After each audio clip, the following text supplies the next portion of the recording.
Pagkatapos nga ng dalawang napakasakit na pagkatalo, haharap na naman tayo sa napaka-importanting laban bukas ng gabi, 8 PM laban sa Italy. Tila isang imposibleng misyon na naman ang kailangan nating harapin para makapasok sa second round. Bakit ito ang biggest game ng Gilas ngayong FIBA World Cup? May tsansa ba tayong makapasok sa second round kapag tinalo natin ang Italy?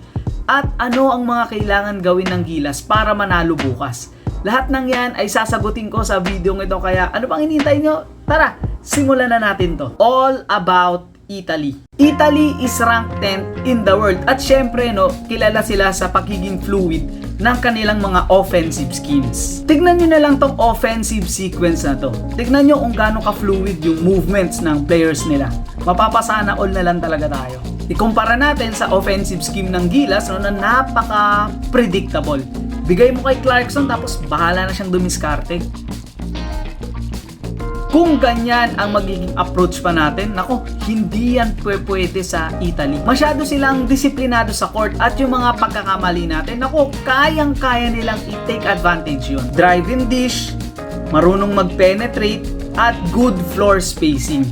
Yan ang offensive scheme ng Italy. Player to watch ko dito ay si Niccolò Melli, isang 6'9 forward, athletic at may shooting sa labas. Kaya kailangan pang husayan ni AJ Edu at Junmar Fajardo ang pagbantay sa kanya. At syempre sila Kai Sotto, kailangan ready to help sa defense. Ito ang biggest game ng Gilas dahil isang panalo natin laban sa Italy ay magbibigay sa atin ng opportunity para makapasok sa second round ng FIBA World Cup. Madaling sabihin pero sa quality ng team play ng Italy medyo imposibleng mission nga ang haharapin ng ating Gilas team. So, ano na Coach Chot?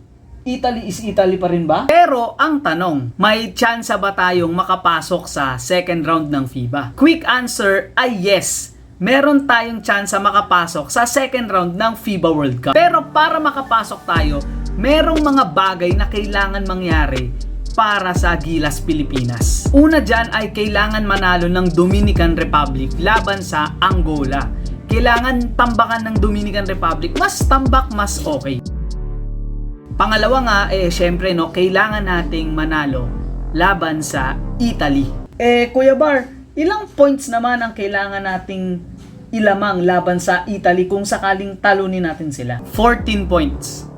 Kailangan natin talunin ang number 10 team in the world ng 14 points. Grabe Grabe Nakakapanghina isipin yung task na yan Pero alam nyo, hindi naman sana mangyayari tong ganito kung tinalo natin ang Dominican Republic at Angola sa ating first 2 games. Pero wala dito na tayo. Mukha siyang imposible talaga suntok sa buwan, ika nga nila. Pero meron tayong kasabihan sa basketball na bilog ang bola, kaya siguro abangan na lang natin yung mangyayari sa laro bukas Anong kailangan natin gawin para manalo bukas? Una, kailangan maging mabilis tayo mag-react sa mga plays ng Italy.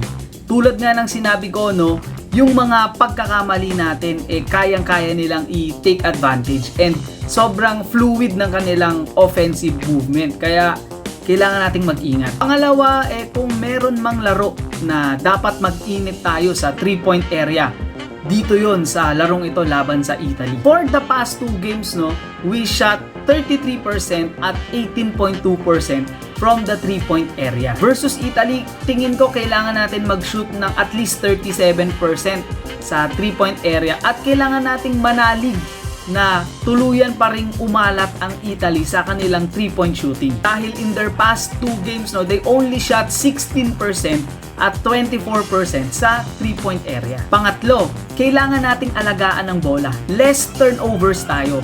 Dahil nung last 2 games natin, we committed 15 and 19 turnovers. Napakaraming scoring opportunity ang ibinibigay natin sa ating mga kalaban. Kung hindi natin maibababa ang turnovers natin, kahit pa mag-alat ang shooting ng Italy, talagang mayayari nila tayo. At pang-apat, magdasal. Sabi nga nila, focus on what you can control. Oo, kailangan nating umasa sa Dominican Republic para talunin ang Angola. Pero kailangan nating mag-focus na talunin ng Italy by 14 points.